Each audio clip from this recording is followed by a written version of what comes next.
বাংলাদেশ নারী ক্রিকেট দলে তুলপাড় চলছে, জ্বর চলছে, নার্গিস চলছে, ঘূর্ণিঝড় সিডর চলছে। একটা অভিযোগের ভিত্তিতে বাংলাদেশ নারী ক্রিকেট দলের সাবেক অধিনায়ক জাহানারা আলমকে যৌন হয়রানি, যৌন হেনস্থা করেছিল বাংলাদেশ নারী দলের সাবেক নির্বাচক মঞ্জুরুল ইসলাম মঞ্জুর বিরুদ্ধে। আর এখানে কিন্তু বাংলাদেশের পুরুষ ক্রিকেট দলের সাবেক দুই অধিনায়ক তাদের মতামত প্রকাশ করছে ফেসবুক স্ট্যাটাসের মাধ্যমে, তামিম ইকবাল এবং মাশরাফি বিন মুর্তজা।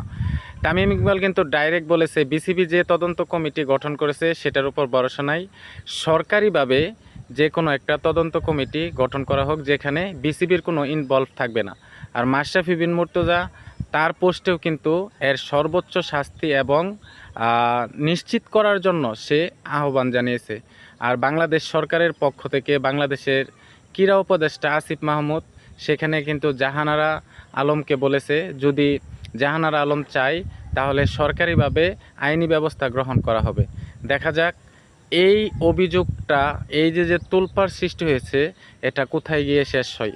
অবশ্যই কমেন্ট বক্সে জানিয়ে দেবেন আপনাদের মতামত।